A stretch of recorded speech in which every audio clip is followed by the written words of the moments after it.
Hi again. Yeah, so why did I get fascinated by Twitter, you might ask? Basically, I think it was just a few weeks ago it was mentioned. I thought, oh, the TV people are trying to hype it up for some reason.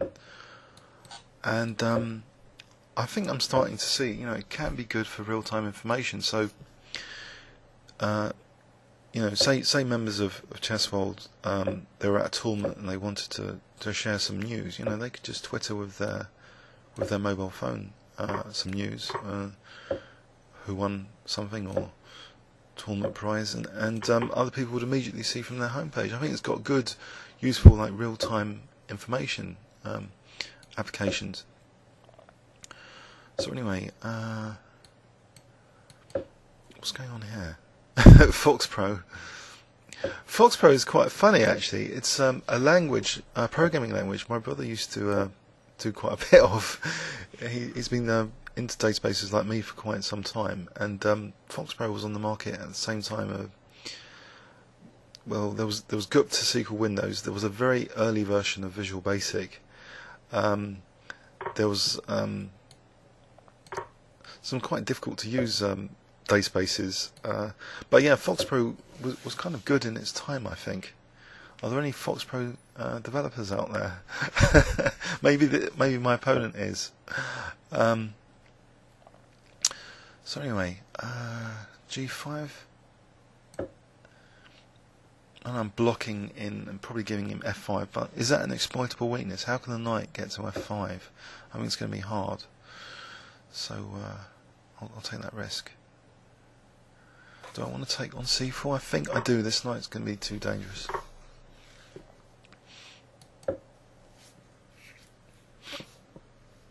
So is my opponent going to be as cunning as a fox?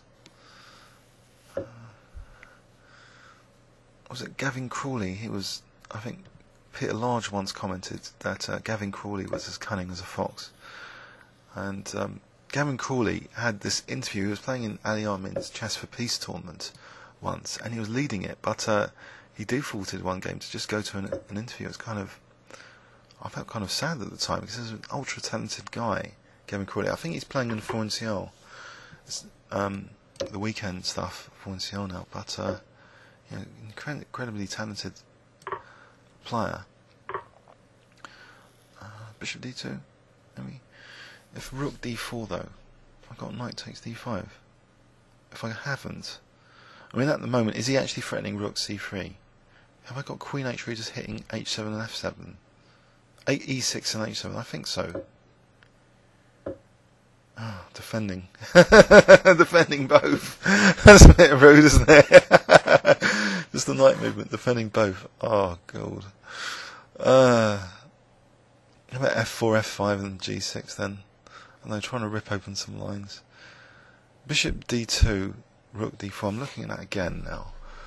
Knight takes D5. Attacks the Queen. Queen D5, there's Rook C8. So I think I'll do it. Just protect C3. Alright, let's try over here. Okay, oh. I'll let him play Queen F5. Oh dear, oh dear. That might actually give me something if he plays Queen F5. I might have the H5 square. Do you want to play that? Too late anyway. Knight A2 maybe. If I get these rooks off, can I play then Knight B4? Or one pair of rooks off. In fact, B3 here. Just to stop the use of Knight C4.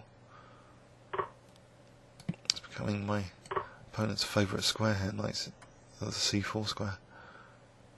If I can get Knight B4, that looks actually kind of harmless. So maybe I'll play Bishop B2. Oh, I'll lose F4. Do I want to play Bishop B2? Ah, okay, I'll take that. I think Bishop B2. Oh, Rook F2 first to stop Rook C2, or King B1. King B1's probably the most efficient use of resources to stop Rook C2. I'm going to put this Rook somewhere. Bishop.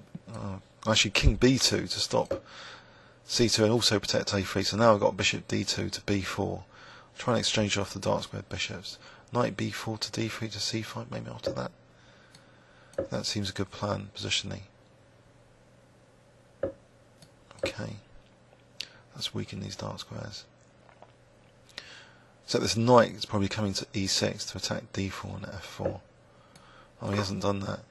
Okay. Doesn't knight b4 win a pawns outright though here? Just forking. He's just resigned. So we just see if he was a foxpro specialist. If we do a new chat window. Oh, it's too late. New chat. Oh, people. Foxpro. Hi there.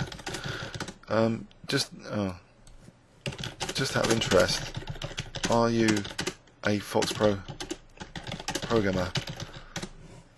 So he's playing, unfortunately. Foxpro.